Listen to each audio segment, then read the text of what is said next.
Welcome students. আজকের এই ভিডিওতে আমি আলোচনা করব ক্লাস 11-এর রাষ্ট্রবিজ্ঞানের প্রথম চ্যাপ্টারের একটি বিষয়। তোমরা জানো যে রাষ্ট্রবিজ্ঞান এবছর থেকে নতুন সিলেবাস তৈরি করা হয়েছে এবং নতুন সিলেবাসে তোমাদের পরীক্ষা হবে, এমসিকিউ উত্তর হবে। এই চ্যাপ্টারে এমসিকিউ কোশ্চেন থাকবে, তা চ্যাপ্টার সম্পর্কে আলোচনা খুবই গুরুত্বপূর্ণ। এমসিকিউ অ্যান্সার করতে গেলে প্রত্যেকটা টপিকে বিস্তারিত আলোচনা প্রাসঙ্গিক এবং আলোচনার ভিত্তিতে তোমাকে বই পড়তে হবে এবং ধারণা নিতে হবে, তাহলে তুমি সব এমসিকিউ পারবে। আজকের এই ভিডিওতে প্রথম চ্যাপ্টারের রাষ্ট্রবিজ্ঞান একটা আলাদা শাস্ত্র। এই যে রাষ্ট্রবিজ্ঞান প্রাচীন কাল থেকে আলোচনা শুরু হয়েছে এবং বর্তমানে আমরা রাষ্ট্রবিজ্ঞানের যে বিষয়বস্তু দেখছি, এই বিষয়বস্তু কিভাবে ক্রমান্বয়ে ধারাবাহিকভাবে রাষ্ট্রবিজ্ঞান একটা আলাদা শাস্ত্র হিসাবে গণ্য হয়েছে, তার পর্যালোচনা, তার আলোচনা আজকের ভিডিওর মূল বিষয়। আমরা একথা জানি, রাষ্ট্রবিজ্ঞান হচ্ছে সমাজবিজ্ঞানের বিভিন্ন শাখার মধ্যে একটি গুরুত্বপূর্ণ শাখা, গুরুত্বপূর্ণ বিষয়, গুরুত্বপূর্ণ সাবজেক্ট। সমাজবিজ্ঞান যেহেতু গতিশীল, সেহেতু রাষ্ট্রবিজ্ঞানও গতিশীল। রাষ্ট্রবিজ্ঞান অন্যান্য সমাজবিজ্ঞানের সঙ্গে ঘনিষ্ঠভাবে সম্পর্কিত। রাষ্ট্রবিজ্ঞান সমাজবিজ্ঞান থেকে সৃষ্ট বা উদ্ভব হয়েছে অর্থবিদ্যা, ইতিহাস, দর্শন, মনোবিদ্যা, সমাজবিদ্যা, এইসব বিষয়ের সঙ্গে ঘনিষ্ঠভাবে সম্পর্কযুক্ত। তাই আমরা যে রাষ্ট্রবিজ্ঞানকে আজকে আমাদের সিলেবাসের মধ্যে পড়ছি এবং রাষ্ট্রবিজ্ঞানকে বর্তমানে প্রত্যেকটা দেশ রাষ্ট্রবিজ্ঞানের বিষয়কে গুরুত্ব দিচ্ছে, সেই বিষয়টা প্রাচীনকাল থেকে কিভাবে একটা আলাদা সাবজেক্ট হিসাবে পরিণত হয়েছে তার আলোচনা শুরু করতে গেলে প্রথমেই আমাদের 1 নম্বর পয়েন্টে আমরা পয়েন্ট আকারে আলোচনা করব। প্রথম পয়েন্টে বলবে যে প্রাচীন গ্রীসে রাজনীতি সম্পর্কিত আলোচনা। আজকে রাষ্ট্রবিজ্ঞান একটা আলাদা বিষয়, একটা শিক্ষা বিষয়ক শাস্ত্র। এটা আমাদের পড়তেই হবে, জানতেই হবে, কিন্তু এই বিষয়টা আমাদের আলাদা হয়েছে 19 শতক থেকে, মানে 1800 সালের পর থেকে এটা আলাদা একটা শাস্ত্র হিসাবে আমরা চিহ্নিত করেছি এবং এটা নিয়ে আলোচনা করছি বা পড়েছি। কিন্তু এটা সুদূর প্রাচীনকাল থেকে আলোচনা শুরু হয়েছে। গ্রিক দার্শনিক প্লেটোর আলোচনাতে আজ থেকে প্রায় 2400 বছর আগে, প্লেটো হলো পাশ্চাত্য রাষ্ট্রচিন্তার প্রথম দার্শনিক। প্লেটোর বিখ্যাত গ্রন্থ রিপাবলিক, স্টেটসম্যান এবং লজ, এই 3টি গ্রন্থ হচ্ছে বিখ্যাত। প্লেটো রাজনীতি এবং নীতিশাস্ত্র এই দুটি বিষয় আলাদা বলে মনে করেন এবং রাজনীতির সঙ্গে দর্শনের মেলবন্ধন স্থাপন করেন। প্লেটো তার রিপাবলিক গ্রন্থে আদর্শ রাষ্ট্রের কথা তুলে ধরেছেন। আদর্শ রাষ্ট্রের অভিভাবক শ্রেণীকে সৎ, শিক্ষিত, জ্ঞানী, স্বার্থহীন হওয়ার কথা বলেছেন। এইটা হলো প্লেটোর রাজনৈতিক চিন্তা। প্লেটোর শিষ্য অ্যারিস্টটল রাষ্ট্রবিজ্ঞানের জনক। অ্যারিস্টটলের রাষ্ট্রচিন্তা, অ্যারিস্টটলের রাজনৈতিক ভাবনা, বিভিন্ন বিষয়ে তার তত্ত্ব প্লেটোর তুলনায় বেশি জনপ্রিয়তা লাভ করেছে। অ্যারিস্টটল রাজনীতির ক্ষেত্রে তিনি নাগরিকতার তত্ত্ব, দাস ব্যবস্থার তত্ত্ব,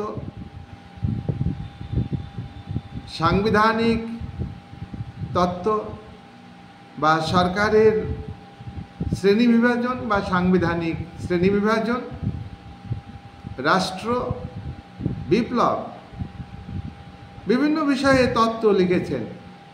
প্লেটোর তুলনায় তিনি রাষ্ট্রবিজ্ঞানী হিসাবে বেশি খ্যাতি অর্জন করেছেন। তাই তোমরা জানবে যে রাষ্ট্রবিজ্ঞানের জনক প্লেটো নয়, রাষ্ট্রবিজ্ঞানের জনক অ্যারিস্টটল।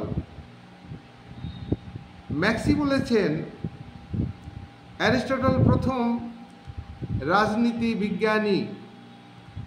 তবে পশ্চিমী রাষ্ট্রচিন্তার ক্ষেত্রে যদি প্রশ্ন করো প্রথম দার্শনিককে, তাহলে বলবে প্লেটো।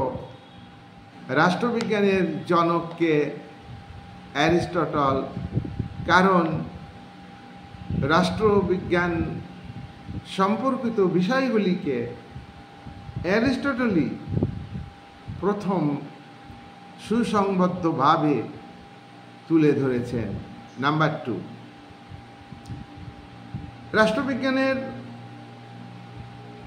রাষ্ট্রবিজ্ঞান যে একটি আলাদা শাস্ত্র, এই শাস্ত্রের বিষয়, রাষ্ট্রবিজ্ঞানের কথা আমরা দেখব প্রাচীন ভারতের রাজনৈতিক ক্ষেত্রে তুলে ধরা হয়েছে। আজ থেকে প্রায় 2400-2500 বছর আগে প্রাচীন ভারতবর্ষে শাসন ব্যবস্থা সম্পর্কে, জাতি প্রথা সম্পর্কে, রাষ্ট্র ব্যবস্থা সম্পর্কে, রাজতন্ত্র সম্পর্কে, রাজার চূড়ান্ত ক্ষমতা সম্পর্কে, এই সমস্ত বিষয়গুলি ঋগ্বেদে উল্লেখ ছিল। মনু সংহিতাতে রাষ্ট্র ব্যবস্থার উদ্ভব কিভাবে হয়েছে, রাজতন্ত্রের উদ্ভব কিভাবে হয়েছে, রাজার প্রতি জনগণের কর্তব্য কি, ক্ষমতার বিকেন্দ্রীকরণ, স্বৈরাচারী রাজার পরিবর্তে ক্ষমতা আঞ্চলিক ভিত্তিতে, স্থানীয় ভিত্তিতে প্রদান করা, অর্থাৎ ক্ষমতা বিকেন্দ্রীকরণের ধারণা আমরা লক্ষ্য করি প্রাচীন ভারতবর্ষের বিভিন্ন গ্রন্থে। প্রাচীন ভারতবর্ষের রাজনীতি সম্পর্কে মহাভারতের শান্তি পর্বে ব্যাপক আলোচনা করা হয়েছে। মহাভারতের শান্তি পর্বে রাষ্ট্রতত্ত্ব, রাজনীতি, রাষ্ট্র পরিচালনার ক্ষেত্রে সরকারের দায়িত্ব, রাজার দায়িত্ব কর্তব্য, জনগণের দায়িত্ব কর্তব্য রাষ্ট্রের প্রতি, কেমন হওয়া উচিত, এই সব বিষয়ে ক্ষমতা বিকেন্দ্রীকরণ, এই সমস্ত বিষয়ে মহাভারতের শান্তি পর্বে উল্লেখ আছে। প্রাচীন ভারতবর্ষের রাজনৈতিক চিন্তার ক্ষেত্রে কৌটিল্যের অর্থশাস্ত্র বিশেষভাবে উল্লেখযোগ্য। কৌটিল্য তার বিখ্যাত গ্রন্থ অর্থশাস্ত্রে তিনি রাষ্ট্রের 7টা উপাদানের কথা বলেছেন, যে 7টা উপাদান তোমরা পরবর্তীকালে রাষ্ট্রের বৈশিষ্ট্য হিসাবে জানবে, সেই সপ্তাঙ্গ তত্ত্ব, মণ্ডল তত্ত্ব। একটা রাজ্য, একটা শক্তিশালী শাসক, একজন শক্তিশালী শাসক কিভাবে তার পররাষ্ট্রনীতি পরিচালনা করবেন, সে বিষয়ে কৌটিল্য তার অর্থশাস্ত্রে মণ্ডল তত্ত্বে উল্লেখ করেছেন। তাহলে আমরা এক কথায় মনে রাখার চেষ্টা করব, প্রাচীন ভারতবর্ষের রাজনৈতিক চিন্তার ক্ষেত্রে যে সব বিষয় উল্লেখ করা হয়েছে সেগুলি রাষ্ট্রবিজ্ঞানের একটি বিষয়বস্তু হিসাবে চিহ্নিত হয়েছে। নাম্বার 3 নম্বর পয়েন্টে আমরা আলোচনা করব রোমান রাষ্ট্রচিন্তা। রোমান রাষ্ট্রচিন্তা রাষ্ট্রবিজ্ঞানের বিবর্তনমূলক আলোচনার ক্ষেত্রে, রাষ্ট্রবিজ্ঞানের রাজনীতির আলোচনার ক্ষেত্রে রোমান দেশের তোমার আলোচনা খুবই গুরুত্বপূর্ণ। রোমান আইনতত্ত্ব যুক্তিকে গুরুত্ব দিয়েছে, রোমান আইনতত্ত্ব ন্যায়কে গুরুত্ব দিয়েছে।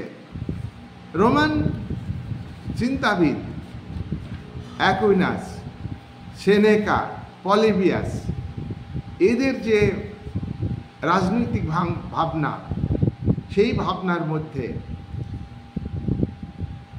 যে সমস্ত বিষয় তারা উল্লেখ করেছেন সেগুলি রাষ্ট্রবিজ্ঞান আলোচনার ক্ষেত্রে প্রাধান্য পেয়েছে। রোমান আইন তত্ত্ব শুধু প্রাচীনকালে নয়, শুধু মধ্যযুগেই নয়, আধুনিককালেও রোমান আইনতত্ত্ব বিশ্বের বিভিন্ন দেশে প্রভাব বিস্তার করেছে। রোমান চিন্তাবিদরা বিশ্ব সৌভ্রাতৃত্বের কথা বলেছেন। রোমান চিন্তাবিদরা যে বিশ্ব সৌভ্রাতৃত্বের কথা বলেছেন, সেই সৌভ্রাতৃত্ব বর্তমান আন্তর্জাতিকতাবাদের একটা গুরুত্বপূর্ণ বিষয়। বিশ্ব সৌভ্রাতৃত্ববোধের ধারণা দ্বারা উদ্বুদ্ধ হয়ে বর্তমান আন্তর্জাতিক সম্পর্ক, বর্তমান আন্তর্জাতিকতাবাদ সৃষ্টি হয়েছে বা গড়ে উঠেছে। সার্বজনীন যে নাগরিকতা, আজকের বিশ্ব নাগরিককে ভাবতে হবে প্রত্যেক দেশের নাগরিক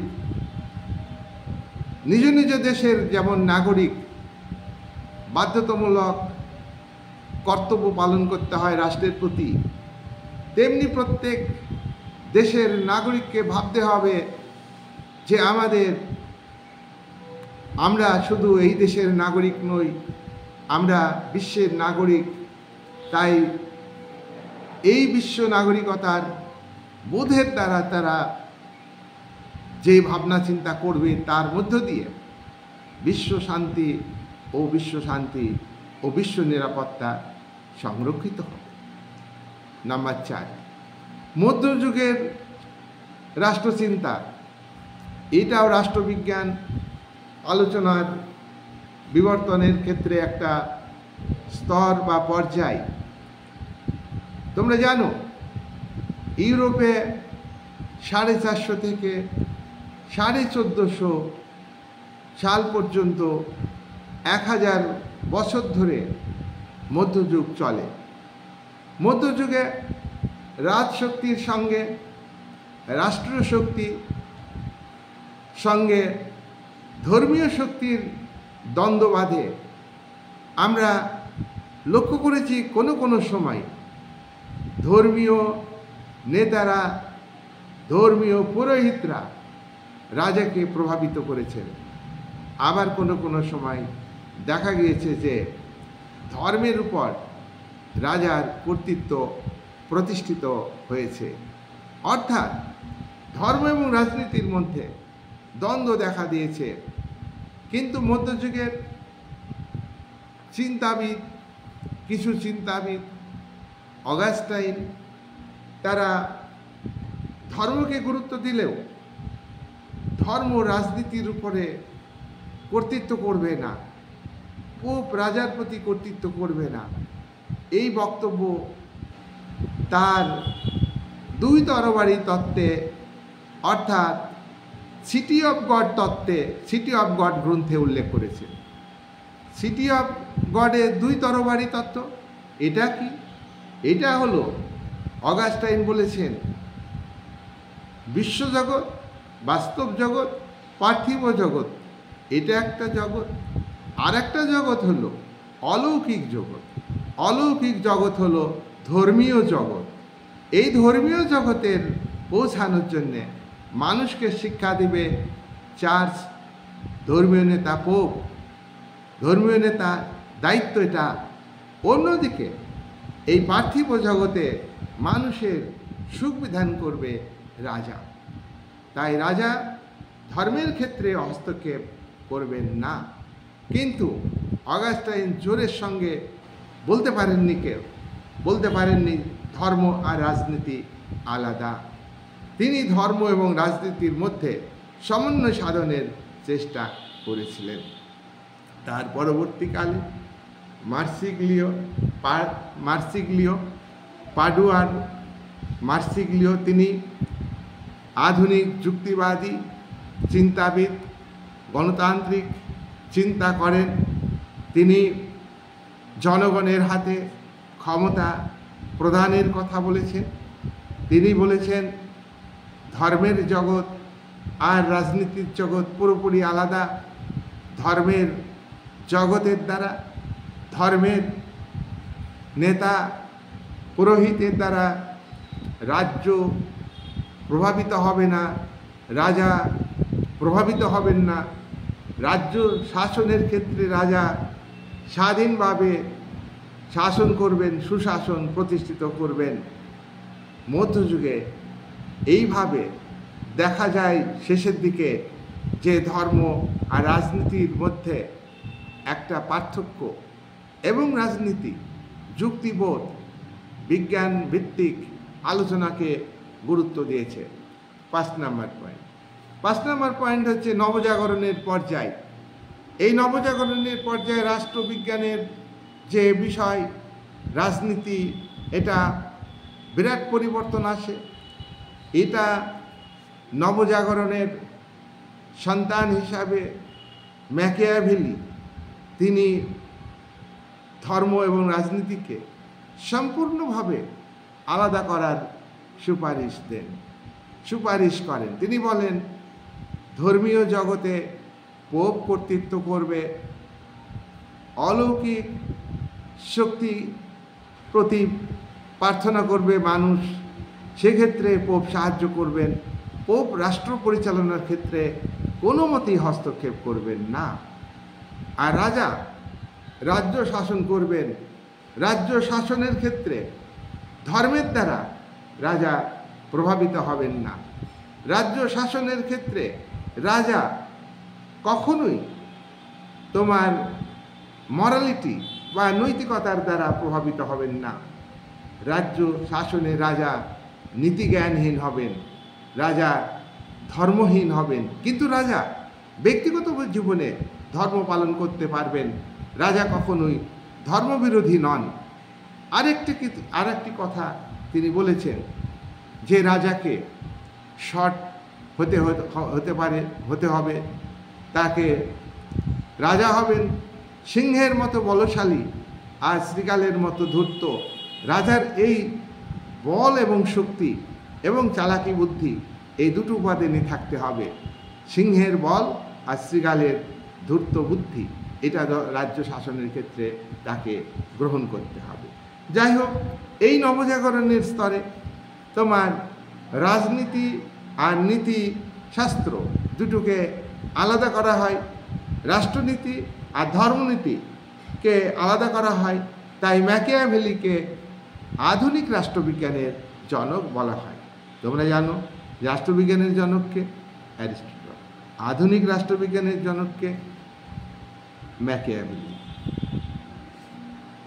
6 নাম্বার, 16 শতক থেকে অর্থাৎ 1500 সাল থেকে তোমার 1800 সাল পর্যন্ত এই 300 বছর ধরে রাষ্ট্রবিজ্ঞানের যে রাজনৈতিক যে আলোচনা, সেই আলোচনা একটা বিশেষ মাত্রা লাভ করে। ফরাসি দার্শনিক বোদিন বা বোদা, তিনি সার্বভৌমিকতার কথা বলেছেন। রাজার হাতে চূড়ান্ত ক্ষমতা থাকবে, অপ্রতিহত ক্ষমতা থাকবে। রাজা এই ক্ষমতার মাধ্যমে জনগণকে শাসন করবে এবং নিয়ন্ত্রণ করবে। তাই বোদাকে সার্বভৌমিকতার জনক বলা হয়। সার্বভৌমিকতা তত্ত্বের প্রবক্তাকে, সার্বভৌমিকতা তত্ত্বের জনককে বোদা। ধর্মনিরপেক্ষ চিন্তাভাবনার জনককে আমরা আগের পয়েন্টে বলেছি ম্যাকিয়াভেলি। ধর্ম থেকে রাজনীতিকে সম্পূর্ণভাবে আলাদা করেন কে? ম্যাকিয়াভেলি। বোদা আধুনিক সার্বভৌমিকতার তত্ত্বের প্রবক্তা। বোদা রাজশক্তিকে ব্যাপকভাবে সমর্থন করেন। রাজার হাতে চূড়ান্ত যে ক্ষমতা, রাজার হাতে অসীম ক্ষমতা, রাজার হাতে অপ্রতিহত ক্ষমতা, একেই রাষ্ট্রের সার্বভৌম ক্ষমতা বলে তিনি উল্লেখ করেছেন। নেক্সট হচ্ছে ইংল্যান্ডের চিন্তাবিদ হবস। দেখো, হবস বলেছেন যে প্রকৃতির রাজ্যে মানুষ অরাজকতার মধ্যে বসবাস করত।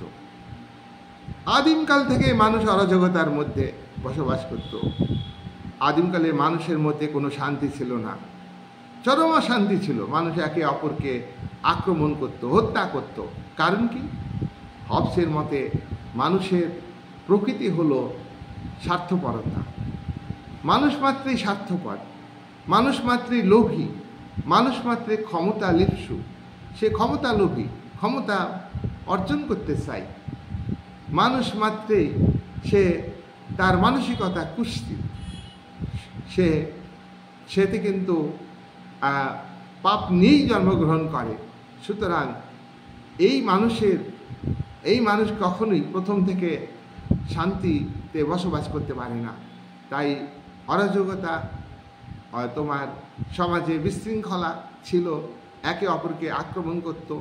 এই অরাজকতার হাত থেকে মানুষ এক জায়গায় সমবেত হয়ে চুক্তির মাধ্যমে শাসক রাজা নির্বাচন করেছে এবং রাষ্ট্র তৈরি করেছে। রাষ্ট্রের শাসকের হাতে চূড়ান্ত ক্ষমতা, অপ্রতিহত ক্ষমতা, নিরঙ্কুশ ক্ষমতা অর্পণ করেছে। রাজাকে আইনগত সার্বভৌম ক্ষমতার অধিকারী করেছে জনগণ অরাজকতার হাত থেকে বাঁচার জন্য। হবসের মতে একটা চুক্তি করেই তাতে জনগণ এবং রাজা চুক্তিবদ্ধ হয়েছে। সুতরাং হবসকে আমরা বলতে পারি আইনগত সার্বভৌমিকতার প্রবক্তা। প্রশ্ন, আইনগত সার্বভৌম ক্ষমতার প্রবক্তাকে হবস। একজন চরম রাজতন্ত্রের সমর্থককে হবস কিন্তু রাজনীতির ক্ষেত্রে প্রথম বিজ্ঞানসম্মত আলোচনা করেন। হ্যাঁ, বিজ্ঞানসম্মত প্রথম রাজনীতির ক্ষেত্রে আলোচনা করেন কে? হবস। আইনগত সার্বভৌমিকতা তত্ত্বের জনককে? হবস নিয়মতান্ত্রিক রাজতন্ত্রের সমর্থক, চরম রাজতন্ত্রের সমর্থক। অ্যান্সার, চরম রাজতন্ত্রের সমর্থক হবস। ইংল্যান্ডের দার্শনিক, ফরাসি দার্শনিক। হবস ইংল্যান্ডের দার্শনিক। তারপর ইংল্যান্ডের আরেকজন চিন্তাবিদ লক, জন লক, ইংল্যান্ডের যারা শিল্পপতি, যারা বড় বড় ব্যবসায়ী, ধনী, তারা বহুদিন ধরে ক্ষমতায় আসার চেষ্টা করছে সামন্তবাদী শক্তিকে উচ্ছেদ করার জন্যে, জমিদার জোরদার তন্ত্রের উচ্ছেদ করবার জন্য। এই যে উদীয়মান ধনিক বণিক শ্রেণী, তারা যে লড়াই করেছে এই লকের তত্ত্ব অনুযায়ী, লকের মতে যখন রাষ্ট্র ছিল না, প্রাকৃতিক রাজ্য, নেচার অফ স্টেট, এই প্রাকৃতিক রাজ্যে মানুষ সুখে শান্তিতে বসবাস করত। হবস সেখানে বলেছেন মানুষ হিংসাপরায়ণ, বিদ্বেষপরায়ণ, লোভী। সেখানে হবস বলেছেন মানুষ কিন্তু তা নয়, মানুষ হলো সহজ সরল, মানুষ নিঃস্বার্থভাবে চলাফেরা করে, মানুষ মানুষকে ভালোবাসত এবং প্রকৃতির রাজ্য ছিল স্বর্গ রাজ্য। কিন্তু যখন সম্পত্তির উপর ব্যক্তিগত মালিকানা সৃষ্টি হলো, যখন মানুষ যাযাবর জীবনযাপন ছেড়ে তোমার স্থায়ীভাবে বসবাস করতে শুরু করে, তখনই মানুষে হিংসা বিদ্বেষ সৃষ্টি হয়, সম্পত্তি দখল, সম্পত্তি দখল নিয়ে লড়াই হয়, জীবনহানি ঘটে সমাজে। যেখানে প্রকৃতির রাজ্যে মানুষ কিছু কিছু সুযোগ সুবিধা ভোগ করত, কিছু কিছু অধিকার প্রকৃতির কাছ থেকে পেত, এবং মানুষ কিন্তু কিছু তোমার নিয়মও মেনে চলতো। আপনি মানুষ নিজেরা কিছু নিয়ম তৈরি করে ফেলে, সেটা ন্যাচারাল ল বলা হয়। সেই ন্যাচারাল ল এবং ন্যাচারাল রাইটস, অর্থাৎ প্রকৃতির কাছ থেকে যে অধিকার মানুষ ভোগ করত, সেইটা হারিয়ে গেল সম্পত্তির উপর ব্যক্তিগত মালিকানা সৃষ্টি হওয়ার ফলে, জনসংখ্যা বৃদ্ধি পাওয়ার ফলে। লক এই যে তত্ত্ব, এই তত্ত্বটাকে বলা হচ্ছে উদারনীতিবাদী তত্ত্ব। তাহলে উদারনীতিবাদী তত্ত্বের প্রবক্তাকে জন লক, ইংল্যান্ডের দার্শনিক John Locke. John Locke two treatise on civil government 1690 একটা বই লিখেছেন।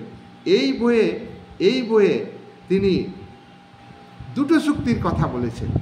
একটা চুক্তি জনগণ নিজেরা করে তার মধ্যে থেকে শাসক নির্বাচিত করেছে একটা চুক্তি অনুযায়ী, আর দ্বিতীয় যে চুক্তি যাকে শাসক করলো, অর্থাৎ সরকারের সঙ্গে জনগণ আলাদাভাবে চুক্তি করলো। সরকারের সঙ্গে প্রথম চুক্তি অনুযায়ী শাসককে ক্ষমতা অর্পণ করেছে, চূড়ান্ত ক্ষমতা দিয়েছে জনগণ, আর দ্বিতীয় চুক্তি অনুযায়ী জনগণের যে জীবন বেঁচে থাকার যে ব্যাপার, সম্পত্তি রক্ষার ব্যাপার এবং স্বাধীনতা রক্ষা, এই তিনটি দায়িত্ব সরকারকে পালন করতে হবে।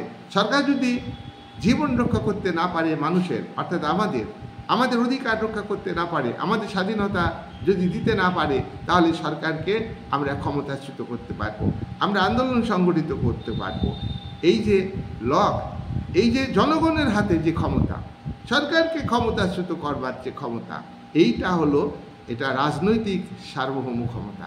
এই রাজনৈতিক সার্বভৌম ক্ষমতা, গণ সার্বভৌম ক্ষমতা, এই অর্থাৎ রাজনৈতিক সার্বভৌম ক্ষমতার প্রবক্তাকে, রাজনৈতিক সার্বভৌম ক্ষমতার প্রবক্তা জন লক। উদারনীতিবাদের জনককে জন লক। এছাড়া লক ব্যক্তি স্বাধীনতার কথা বলেছেন, সীমাবদ্ধ শাসন ব্যবস্থার কথা বলেছেন, ক্ষমতা স্বতন্ত্রীকরণের কথা বলেছেন, মানুষের অধিকার রক্ষা করার কথা বলেছেন, বিপ্লব করার কথা বলেছেন, রাষ্ট্রের সমালোচনা করার অধিকার জনগণের থাকবে, এই সমস্ত কথা বলেছেন। সেই কারণে তিনি কিন্তু রাজনৈতিক সার্বভৌম ক্ষমতার জনক, রাজনৈতিক সার্বভৌম ক্ষমতার জনক। তারপর ফরাসি দেশের আরেকজন রাষ্ট্রবিজ্ঞানের আলোচনার বিষয়বস্তুকে সমৃদ্ধ করেছেন, তিনি হলেন রুশো। 1762 সালে সোশ্যাল কন্ট্রাক্ট গ্রন্থ লিখেছেন। এই গ্রন্থে তিনি উল্লেখ করেছেন জনগণের হাতে সার্বভৌম ক্ষমতা দিতে হবে, কিন্তু সব জনগণের হাতে সার্বভৌম ক্ষমতা দেওয়ার পক্ষপাতী না। রুশো বলেছেন যে প্রত্যেকটা মানুষের দুটো ইচ্ছা থাকে, একটা ইচ্ছা হলো প্রকৃত ইচ্ছা। প্রকৃত ইচ্ছা কি? যখন মানুষ সমাজের কথা ভাবে, রাষ্ট্রের কথা ভাবে, সকলের মঙ্গলের কথা ভাবে, নিজের মঙ্গলের কথা ভাবে না, তখন তার ইচ্ছাটাকে বলা হয় প্রকৃত ইচ্ছা। এই প্রকৃত ইচ্ছার যোগফলই হলো সাধারণ ইচ্ছা। আর সাধারণ ইচ্ছার হাতেই রাষ্ট্রের চূড়ান্ত ক্ষমতা দিতে হবে। তাহলে সাধারণ ইচ্ছা, প্রত্যেকটা প্রকৃত ইচ্ছা হলো মঙ্গলময়, কল্যাণমূলক। তাহলে সাধারণ ইচ্ছাটা কল্যাণমূলক, সকলের কল্যাণমূলক, কোনো মানুষের ক্ষতি করবে না। কিন্তু মানুষ যখন নিজের স্বার্থে পরিচালিত হয়, মানুষ যখন নিজের স্বার্থের কথা ভাবে, তখন তার ইচ্ছাটাকে কি বলে? অপ্রকৃত ইচ্ছা। এই অপ্রকৃত ইচ্ছা জেনারেল উইলের মধ্যে থাকবে না, রুশোর এটা বক্তব্য। তাই রুশোর মতে জনগণের মধ্যে রিয়াল উইলের দ্বারা সমৃদ্ধ মানুষ, তাদের হাতে চূড়ান্ত ক্ষমতা থাকবে। তারা সকলের মঙ্গল করবে, রাষ্ট্রের মঙ্গল করবে, তারা রাষ্ট্রের স্বার্থকে বিঘ্নিত করবে না। তাহলে রুশো এই যে তত্ত্ব কথা বলেছেন, এই তত্ত্বের নাম হলো তোমার সাধারণ ইচ্ছার তত্ত্ব। সাধারণ ইচ্ছা তত্ত্বের প্রবক্তাকে রুশো, ফরাসি দার্শনিক রুশো। জনগণের সার্বভৌমিকতা আর প্রবক্তাকে রুশো। জনগণের সার্বভৌমিকতা কাকে বলে? জনগণই হলো শাসন ক্ষমতার মূল অধিকারী, কোনো শ্রেণী না, কোনো সম্পদশালী ব্যক্তি না। এখানে জনগণের হাতে ক্ষমতা দেওয়া হয়েছে। তারপর তোমার একজন বিখ্যাত ইংরেজ চিন্তাবিদ, দার্শনিক, তার বক্তব্য আমরা এখানে তুলে ধরব। তিনি হলেন উপযোগিতাবাদ। রাষ্ট্রবিজ্ঞান আলোচনার ক্ষেত্রে তিনি বলেছেন যে রাষ্ট্র সবথেকে বেশি সংখ্যক মানুষের সবথেকে বেশি পরিমাণ সুখ বিধান করবে। রাষ্ট্র দায়িত্ব হলো বেশি সংখ্যক মানুষের সুখ দেবে, বেশি সংখ্যক মানুষকে সুখ দিবে, সুখ বিধানের ব্যবস্থা করবে। আর সেই সুখের পরিমাণ হবে সর্বাধিক, ম্যাক্সিমাম সুখের পরিমাণ হবে। এটাকে বলা হয় উপযোগিতাবাদ বা হিতবাদ। এটাও রাজনীতির আলোচনার ক্ষেত্রে, রাষ্ট্রচিন্তার আলোচনার ক্ষেত্রে একটা গুরুত্বপূর্ণ বিষয়। হিতবাদী দার্শনিক। আবার এই বেনথামকে আমরা বলবো ব্যক্তি স্বাতন্ত্র্যবাদী। ব্যক্তির ভালো মন্দ ব্যক্তিই বোঝে, রাষ্ট্র বোঝে না। ব্যক্তির উপর রাষ্ট্রের নিয়ন্ত্রণ থাকবে, কিন্তু যুক্তিসঙ্গত বিধিনিষেধ আরোপ করবে, অযথা নিয়ন্ত্রণ করবে না, যেটা সামন্তবাদী রাষ্ট্র ব্যবস্থাতে ছিল। যাই হোক, আমরা দেখছি যে রাষ্ট্রবিজ্ঞানের যে আলোচনা এবং বিবর্তন, আলোচনার যে পরিবর্তন হচ্ছে আমরা দেখছি। সময়ের সাথে সাথে সাথে রাজনৈতিক ক্ষেত্রে, সমাজ ব্যবস্থাতে, রাজনৈতিক ক্ষেত্রে, সামাজিক ক্ষেত্রে, অর্থনৈতিক ক্ষেত্রে যে পরিবর্তন, তার সঙ্গে সঙ্গতি রেখে রাষ্ট্রচিন্তার পরিবর্তন আসছে। সময় পাল্টানোর সঙ্গে সঙ্গে নতুন নতুন দার্শনিক, চিন্তাবিদ, রাষ্ট্রবিজ্ঞানী আবির্ভূত হচ্ছেন, আর তারা নিজ নিজ দৃষ্টিকোণ থেকে রাষ্ট্রবিজ্ঞানকে আলোচনা করেছে। 7 নাম্বার হচ্ছে 19 শতক থেকে তোমার 20 শতকের যে আলোচনা রাষ্ট্রবিজ্ঞানের, সেখানে কি কি বিষয় গুরুত্ব পেয়েছে আমরা দেখে নেব। এটা মার্কিন যুক্তরাষ্ট্রের 19 শতক থেকে রাষ্ট্রবিজ্ঞানের আলোচনা অত্যন্ত গুরুত্ব পায়। মার্কিন যুক্তরাষ্ট্রে কলম্বিয়া বিশ্ববিদ্যালয়ে একটা রাষ্ট্রবিজ্ঞানের সমমতাদর্শী গোষ্ঠী, রাষ্ট্রবিজ্ঞানের সমমতাদর্শ গোষ্ঠী গড়ে ওঠে। কোথায়? মার্কিন যুক্তরাষ্ট্রের ইউএসএতে কলম্বিয়া বিশ্ববিদ্যালয়ে। পলিটিক্যাল সায়েন্স কোয়ার্টারলি নামে একটা বিজ্ঞান শাস্ত্র 1886 সালে মার্কিন যুক্তরাষ্ট্রে গড়ে ওঠে। এবং এখানে ব্যক্তিগতভাবে রাষ্ট্রবিজ্ঞান নিয়ে আলোচনা করার সুযোগ সৃষ্টি হয়। আমেরিকাতে বিশ্ববিদ্যালয়ে রাষ্ট্রবিজ্ঞানের উন্নত প্রশিক্ষণ চালু হয়, গবেষণা চালু হয় 1886 সালে। তাহলে আমরা দেখছি রাষ্ট্রবিজ্ঞানের বিষয়ে আধুনিকীকরণ ঘটছে। রাষ্ট্রবিজ্ঞানের আলোচনাটা আধুনিক রূপ নিচ্ছে। মার্কিন যুক্তরাষ্ট্রের বিভিন্ন বিশ্ববিদ্যালয়ে রাষ্ট্রবিজ্ঞানকে গুরুত্ব দেওয়া হচ্ছে। ইতিহাসকে যেমন গুরুত্ব দেওয়া হচ্ছে, রাষ্ট্রবিজ্ঞানকেও গুরুত্ব দেওয়া হচ্ছে। সেখানে রাষ্ট্রবিজ্ঞান পড়ানো শুরু হয় আলাদা একটা বিষয় হিসাবে। আমরা দেখব 1903 সালে নিউ অরলিয়েন্সে মার্কিন রাষ্ট্রবিজ্ঞান সংঘ গঠিত হয়েছে। মার্কিন রাষ্ট্রবিজ্ঞান সংঘ, এই সংঘ রাষ্ট্রবিজ্ঞানকে একটা আলাদা শাস্ত্র হিসাবে চিহ্নিত করেছে। তাহলে রাষ্ট্রবিজ্ঞান যে একটা আলাদা শাস্ত্র, political science as a subject, political science একটা আলাদা শাস্ত্র হিসেবে, একটা বিষয় হিসাবে পরিগণিত হয়েছে। এটা একটা আলাদা রাজনৈতিক দর্শন এবং এর সঙ্গে বিভিন্ন প্রতিষ্ঠান, সরকার, রাজনৈতিক প্রতিষ্ঠান, আইন বিভাগ, শাসন বিভাগ, বিচার বিভাগ, এগুলি রাষ্ট্রবিজ্ঞানের সঙ্গে সম্পৃক্ত হয়েছে, যুক্ত হয়েছে। নেক্সট 8 নম্বর পয়েন্ট। 8 নম্বর পয়েন্ট হচ্ছে আচরণবাদ। রাষ্ট্রবিজ্ঞানের আলোচনার ক্ষেত্রে আচরণবাদ, এটা সৃষ্টি হয়েছে মার্কিন যুক্তরাষ্ট্র থেকে। মার্কিন যুক্তরাষ্ট্রে রাষ্ট্রবিজ্ঞানের আলোচনাকে পরিসংখ্যান দিয়ে বিচার করা হয়, স্ট্যাটিস্টিক্স দিয়ে বিচার করা হয়। রাষ্ট্রবিজ্ঞানের যে আলোচনাটা এতদিন ধরে মূল্যবোধের উপর নির্ভরশীল ছিল, একটা উচিত অনুচিত মূল্যবোধ, উচিত অনুচিতের উপরে ভিত্তি করে গড়ে উঠেছিল একটা মূল্যবোধ নিরপেক্ষ রাষ্ট্রবিজ্ঞানের যে সায়েন্স, এটা যুক্তি দিয়ে বিচার করা হয়। এখানে সূত্র তৈরি হয়, পরিসংখ্যান দিয়ে বিচার করা হয়, অভিজ্ঞতা দিয়ে বিচার করা হয়। এবং এই রাষ্ট্রবিজ্ঞান যে সমাজবিজ্ঞানের একটা শাখা, এখানে বৈজ্ঞানিক দৃষ্টিভঙ্গি থেকে আলোচনা করা হয়। রাষ্ট্রবিজ্ঞানের বিভিন্ন সূত্র, বিভিন্ন মতবাদ তৈরি হয়, এগুলো সায়েন্টিফিক। এইটাই হচ্ছে আচরণবাদ। আর মার্কিন যুক্তরাষ্ট্রের আচরণবাদী রাষ্ট্রবিজ্ঞানী, না, আচরণবাদী রাষ্ট্র আর্থার বেন্টলি, গ্রাহাম ওয়ালাস, এরা রাষ্ট্রবিজ্ঞানের বিষয়কে গুরুত্ব দেওয়ার জন্যে আলোচনা করেছেন। এবং এই যে তাদের রাষ্ট্রবিজ্ঞানকে সমৃদ্ধ করার যে আন্দোলন সংগঠিত করেছে তারা, এটা একটা তাত্ত্বিক বিপ্লব। রাষ্ট্রবিজ্ঞানের আলোচনার ক্ষেত্রে তাত্ত্বিক বিপ্লব ঘটেছে। রাষ্ট্রবিজ্ঞানের থিওরি, সূত্র আবিষ্কার হয়েছে।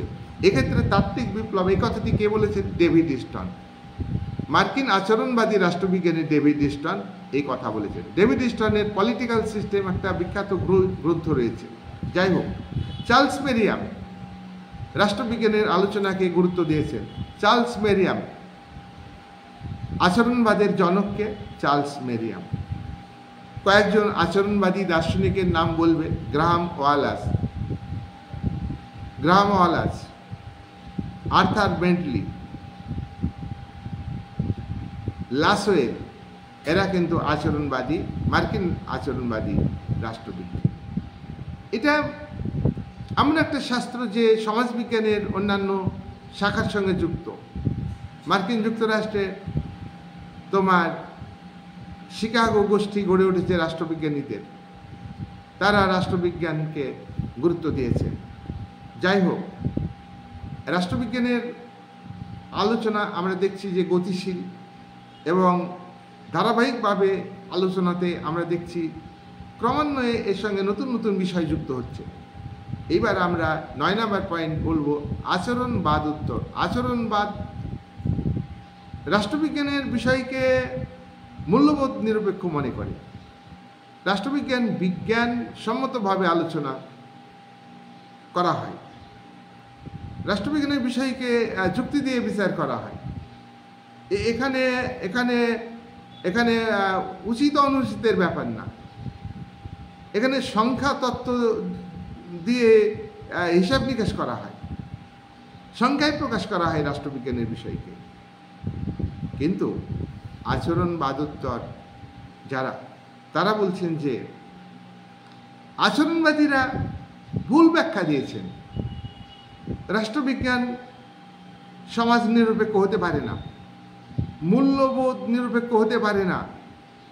রাষ্ট্রবিজ্ঞানের যেসব মতবাদ, এটা জেনারেল মতবাদ নয়। রাষ্ট্রবিজ্ঞানের বিভিন্ন মতবাদকে সব দেশ গুরুত্ব দেয় না। আমরা লক্ষ্য করেছি মার্ক্সবাদ, এটা একটা রাজনীতির মতবাদ, এই মতবাদকে সবাই গুরুত্ব দেয় না। উদারনীতিবাদ, এই মতবাদকে সবাই গুরুত্ব দেয় না। যারা মার্ক্সবাদকে বিশ্বাস করে তারা উদারনীতিবাদকে গুরুত্ব দেয় না, যারা উদারনীতিবাদে বিশ্বাস করে তারা মার্ক্সবাদকে বিশ্বাস করে। একটা সার্বজনীন তত্ত্ব রাষ্ট্রবিজ্ঞানে তুলে ধরা যায় না, উত্তর আচরণবাদীরা মনে করেন। রাষ্ট্রবিজ্ঞানের বিষয়কে গবেষণা করা যায়, তথ্য সংগ্রহ করা যায়, কিন্তু রাষ্ট্রবিজ্ঞানের বিষয়গুলিকে আলোচনা করে মানুষ, তা মানুষকে নিয়ে তো গবেষণা করা যায় না। গবেষণাগারে পদার্থবিদ্যা, রসায়নবিদ্যা যে অর্থে বিজ্ঞান, রাষ্ট্রবিজ্ঞান কিন্তু সেই অর্থে বিজ্ঞান নয়, এটা একটা সমাজ বিজ্ঞানের শাখা। এখানে রাষ্ট্রবিজ্ঞানীরা মূল্যবোধকে গুরুত্ব দেন, তাহলে মূল্যবোধ নিরপেক্ষ নয়। তাই আচরণবাদের বক্তব্যকে সমালোচনা করেছেন, ত্রুটিযুক্ত মনে করে তারা সেগুলিকে বাতিল করার কথা বলেছেন আচরণবাদোত্তর সমর্থক। দেখো, ডেভিড স্টোনকে আমরা আচরণবাদী বলেছি, কিন্তু ডেভিড স্টোন পরবর্তীকালে তার দৃষ্টিভঙ্গির পরিবর্তন করেছেন রাষ্ট্রবিজ্ঞান আলোচনার ক্ষেত্রে। ডেভিড স্টোন পরবর্তীকালে বলেছেন যে এটা ভুল হয়েছে, রাষ্ট্রবিজ্ঞান মূল্যবোধ নিরপেক্ষ নয়, বিজ্ঞান ভিত্তিক নয়, এটা সংখ্যাতত্ত্ব দিয়ে প্রকাশ করা যায় না, আর নির্দিষ্ট সূত্র তৈরি করা যায় না। ফিজিক্সের ক্ষেত্রে যেমন নির্দিষ্ট সূত্র আছে সেটা সব দেশে প্রযোজ্য, কেমিস্ট্রির ক্ষেত্রে যে সূত্রগুলি আছে সেটা সব দেশে প্রযোজ্য, রাষ্ট্রবিজ্ঞানের সূত্রগুলো এগুলো হয় না। তাহলে নীতিবানবাচক রাষ্ট্রবিজ্ঞান আচরণবাদোত্তর ব্যক্তিরা, তারা অভিজ্ঞতা এবং আচরণবাদ, আধুনিক যে রাষ্ট্রবিজ্ঞানের আলোচনা এবং আচরণবাদ উভয়ের মধ্যে উত্তর আচরণবাদীরা সমন্বয় সাধন করেছে। এইবার আমার লাস্ট পয়েন্ট হচ্ছে 10 নম্বর পয়েন্ট, মার্ক্সবাদীরা রাষ্ট্রবিজ্ঞানকে অন্যভাবে বিশ্লেষণ করেছেন। মার্ক্সবাদীদের মতে রাষ্ট্রবিজ্ঞানের যে রাজনীতি বিষয় উদারনীতিবাদীরা যেভাবে ব্যাখ্যা করেছেন, মার্ক্সবাদীরা তার বিপরীত দৃষ্টিকোণ থেকে ব্যাখ্যা করেছেন। রাষ্ট্রবিজ্ঞানের বিষয়বস্তুকে, রাষ্ট্রবিজ্ঞানের চিন্তা ভাবনাকে মার্ক্সবাদীরা শ্রেণীভিত্তিক সমাজ ব্যবস্থাতে তোমার শোষক শ্রেণীর রাজনীতি, শোষক শ্রেণীর রাষ্ট্রচিন্তা আর শোষিত শ্রমজীবী মানুষের রাষ্ট্রচিন্তা উভয়ের মধ্যে ঘনিষ্ঠতা থাকতে পারে না। উভয়ের চিন্তা ভাবনা, উভয়ের পলিটিক্যাল থট, অর্থাৎ শোষক শ্রেণীর পলিটিক্যাল থট আর পাশাপাশি শোষিত বঞ্চিত সর্বহারা শ্রেণীর পলিটিক্যাল থট, অর্থাৎ যারা উৎপাদনের উপকরণের মালিকানা থেকে বঞ্চিত, যারা উৎপাদনের সঙ্গে সরাসরিভাবে যুক্ত, তাদের যে পলিটিক্যাল থট, সেই থট হচ্ছে শ্রেণীগত থট। আবার শাসক শ্রেণী যারা উৎপাদনের উপকরণের মালিক, যারা শোষক, তাদের পলিটিক্যাল থট আলাদা। তাই দুই থটের মধ্যে, উভয় শ্রেণীর থটের মধ্যে সংঘাত অনিবার্য। এইভাবে রাষ্ট্রবিজ্ঞানকে বিশ্লেষণ করেছেন। মার্ক্সবাদীরা বলেছেন যবে থেকে শোষণভিত্তিক সমাজ ব্যবস্থা সৃষ্টি হয়েছে, অর্থাৎ আদিম সাম্যবাদী সমাজের জায়গায় যখন দাস সমাজ সৃষ্টি হয়েছে, দাস সমাজে মাস্টার এবং স্লেভ, অর্থাৎ দাস এবং যে কৃতদাস, অর্থাৎ যারা দাস, তাদের মধ্যে যে সম্পর্ক, সেই সম্পর্ক স্বাভাবিক সম্পর্ক নয়, তাদের মধ্যে স্বার্থ পরস্পর বিরোধী। তাই দাসদের উপর শোষণ নিপীড়ন করবার জন্য রাষ্ট্র সৃষ্টি করেছে দাস মালিকরা। এ রাষ্ট্র তাদেরই স্বার্থে সৃষ্টি হয়েছে, তাদেরই স্বার্থে তারা পুলিশ বাহিনী, মিলিটারি বাহিনী, গোয়েন্দা বিভাগ তৈরি করেছে, জেলখানা তৈরি করেছে। তারপরে দাসরা লড়াই করে, সংগ্রাম করে সমাজের পরিবর্তন করেছে এবং নতুন যে রাজনৈতিক ব্যবস্থা, রাষ্ট্র ব্যবস্থা তৈরি হয়েছে, সামন্ততান্ত্রিক রাষ্ট্র ব্যবস্থা, এখানেও পূর্বের যারা দাস মালিক, জমির মালিক, তারাই সামন্ততান্ত্রিক ব্যবস্থাতে সামন্ত প্রভুতে পরিণত হয়েছে। আর পূর্বের যারা দাস, কৃতদাস, তারা ভূমিদাসে পরিণত হয়েছে। আর ভূমিদাসদের মধ্যে একটা অংশ তারা শিল্প কারখানা গড়ে তুলেছে, শহরে বসবাস করেছে, ব্যবসা বাণিজ্য বড় করেছে, তারা ধনিক শ্রেণীতে পরিণত হয়েছে। এই ধনিক শ্রেণী ভূমিদাসদের সংগঠিত ও নেতৃত্ব দিয়ে তারা সামন্তবাদী রাষ্ট্র কাঠামোকে উচ্ছেদ করে পুঁজিবাদী রাষ্ট্র কাঠামো সৃষ্টি করেছে।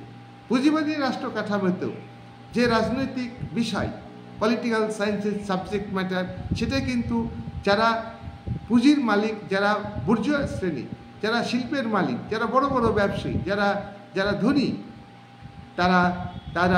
তাদের সাথে রাষ্ট্রকে ব্যবহার করে, তাদের সাথে আইন ব্যবস্থাকে, বিচার ব্যবস্থাকে ব্যবহার করে।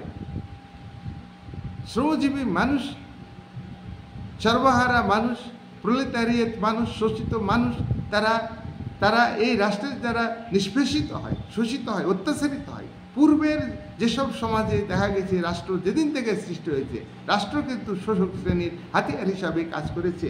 সুতরাং রাষ্ট্রবিজ্ঞানের যে ভাবনা, থট, সেই ভাবনাটা হচ্ছে শ্রেণীবিভক্ত সমাজ ব্যবস্থাতে, সেটা কিন্তু এক বেশি ভাবনা এই রাষ্ট্রবিজ্ঞানের বিষয়বস্তু মতবাদ। সুতরাং মার্ক্সবাদীদের মতবাদ পুরোপুরিভাবে তোমার অমার্ক্সীয় যে মতবাদ, উদারনীতিবাদ, ফ্যাসিবাদ, নাৎসিবাদ, সামরিকবাদ, সব কিছুর ঊর্ধ্বে হলো মার্ক্সীয় মতবাদ।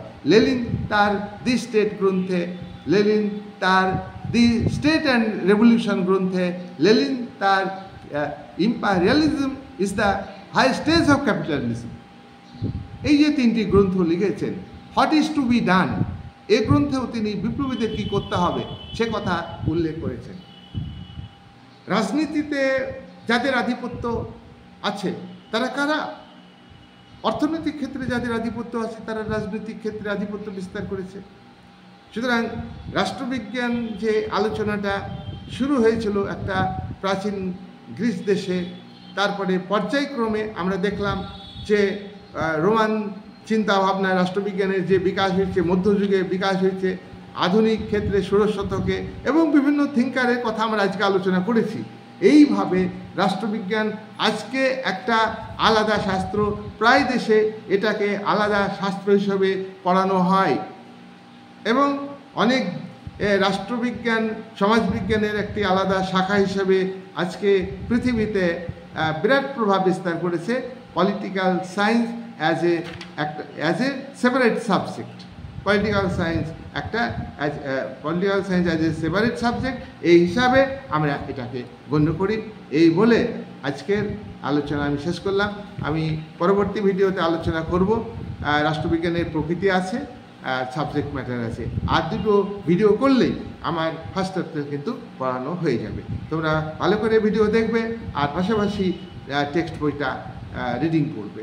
টেক্সট বইয়ের অনুশীলনী না আগে বের পড়বে এবং আমার ভিডিও একাধিকবার শুনবে, দেখবে যে একদম প্রায় মনে পড়ে যাবে। এমসিকিউ কিন্তু পড়া থাকলেই তোমার চিনতে পারবে, 4টে অপশানে একটা নিশ্চয়ই তোমাদের চোখে পড়ে যাবে। এই বলে আজকের আলোচনা এখানেই আমি শেষ করব।